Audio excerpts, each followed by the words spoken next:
welcome to the Girl Sis Man podcast. Today's story time is a double feature. So we're always talking about the negative things that we come away with from social media, but recently during one of our tapings, we talked about something positive that we actually walked away with.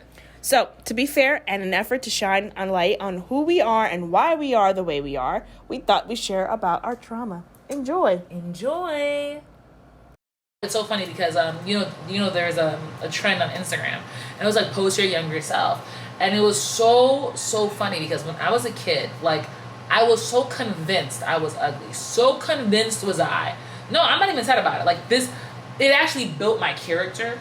I didn't know I was pretty until after college. I'm not even kidding you. I too, high school. It took me a good long time. Not a good time for me. It was not for Lola. I was not peak. Her and that daggone purple eyeshadow guy. She refused to let it go. It was demonic on all accounts. I was like, what does that girl got on her eyelids? Oh my JK, God. No, it was a tough time for my girl Lola. Yeah, it was rough. Let me tell you, elementary school, like, they had defeated my self-esteem so tough coming out the gate. They were evil to me in elementary school. Yeah. Evil. It was a mantra I told myself. I was literally like, you made me ugly. I told myself this every day. I used to look in the mirror like, listen up, ugly. I'm like, you've got great personality. You've got character. I'm ugly and I'm proud. Literally. For real. Like, that was my mantra to myself. Yeah. And I used to actually, and this is why I feel like I don't dress as well. Mm-hmm. I was never interested in it anyway, let's just be honest. But I said this like a year ago during the pandemic, and they were like, what's a weird thing that you used to do? Mm-hmm. And I was like, my mom, God bless her, y'all, we was just coming up, you know what I'm saying? My parents were just trying to put the lights on, forget what we look like, you know what I'm saying? Yeah. My mom bought us oversized clothes. She was like, y'all grow into them. I still don't fit some of my high school clothes. I still don't fit. It's still falling onto my ankles. I used to have the belts just wrapping around for miles. And then when I would sit down, it would still ride up. You still have capris.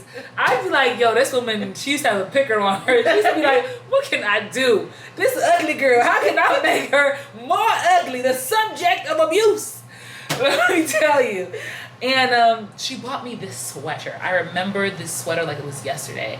Because every time I wore that sweater, the kids would attack me. From the bus stop to the bus to the homeroom to the recess, there was not a child that was like, oh my God. Like they were terrible. And so in high school, I started wearing it more. And I started wearing it because I was like, I want you to get used to people not liking you. And this is me to me, like this is not even a joke. I was like, I want this to build your character. I want you to know that like people are gonna like you based on who you are and not what you look like, not what you dress like. And I feel like I had amazing friends throughout high school. I mean, they're still my friends today. You know what I'm saying? Look at Lola's face. She's saying like, no, I get what you're saying. I remember in elementary school, I was like 4th or 5th grade. I was minding my business, as I do. I am a habitual stay in your lane kind of gal, okay? I don't look to the sides. I don't merge. So I'm minding my business. I'm going to go get like my coat and my backpack. And all I hear is, psst, psst, hey, jiggle, jiggle, jiggle, hey, jiggle. And all these kids are like watching me. And then they start throwing like snacks at me. Like if they're at the zoo. And I was just like thinking like, wow, like y'all are assholes. But like I just remember that one really sits with me. And I remember going back to my table and like, you better not cry. You better not cry. And I forgot who did it. I know this sounds crazy. There was a time where Skittles had gum. Yeah. And someone just felt bad for me and was like, hey, you want some Skittles gum? I thought I was like, thank you. I popped it in there like, chew on the gum, don't cry, chew on the gum. And I just remember after that, I said, never again. You will not get one more tear from me. They got a couple other tears left. But they had to work for those tears. God dang it. You're gonna have to hit Jiggles a little harder next time. But I too, after like, I forgot what it was. I think 7th grade. It just like clicked in my head. I'm like, isn't that like not everyone's gonna like? I got to a point where, like, I don't even like you, so why do I care if you like me?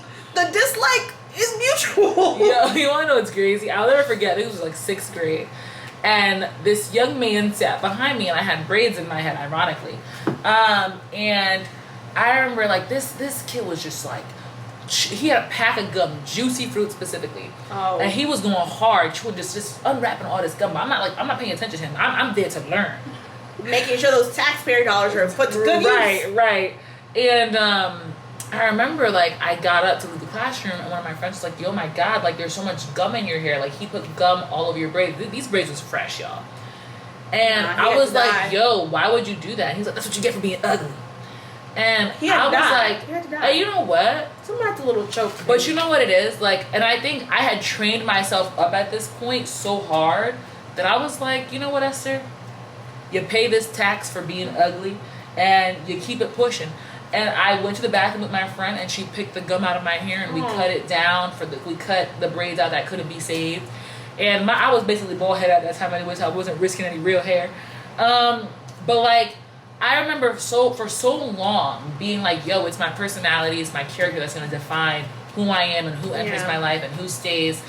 And I let go of the word ugly. Like, I was like, I let go of it, and I was like, it's subjective. Because then I would go around and people would be like, you're so pretty. You are gorgeous. And so back to the whole young thing on Instagram, like, post a younger picture of yourself. A friend of mine, she was, I walked in her parents' wedding. She's a friend of mine. She's really like my little cousin. She's so cute. And she was like, oh my God, like, I have a video of you from my parents' wedding. And I see little Esther going by. And I was like, that girl was gorgeous. She was beautiful. Like, she had so much sunshine and light in her. So happy. And I remember being attacked so hard, so regularly. And I was like, sis. And like, the fact that had to be my mantra to tell myself, you know what I'm saying? I don't think I ever cried about it. I think I was just like, I don't understand. What does me being ugly? Why do I deserve misery because of my ugliness? Don't you kids understand? I have the worst of it in life. I pulled the unlucky straw. Why would you torment me further? Like, I am a human being, and I too deserve love. Right. Felt like the Hunchback of Notre Dame. Damn it. But I was looking at that little girl, and I was like, yo, she was actually so freaking pretty. Adorable. Like, and I wasn't even saying that because it was me. I was like, I was cute as shit. I was like, now I look back at the same video, the same kids who were bullying you were in that video. Ugly as heck. And I was like, my goodness. Yo, I'm looking. I see now. Yeah, I see the projection. I can see clearly now. The rain is gone. It's really funny because there's a photo of me when I was 12. And I'll show you the photo. And I remember thinking, wow, you're just so fat. And then I look at the photo, I'm like, girl, you've just been chubby your whole life. I was like, wow, y'all really had me believing I was a walrus.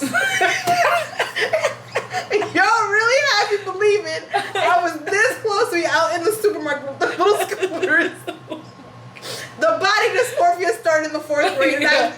You know who you are. Oh my God. But like, I had to let it go though. Yeah. Like, you know what I'm saying? I could not let it dictate. To this day, if someone calls me ugly, it literally slides off of me because I don't internalize it. It really doesn't even impact me. I'm like, you're likely not like.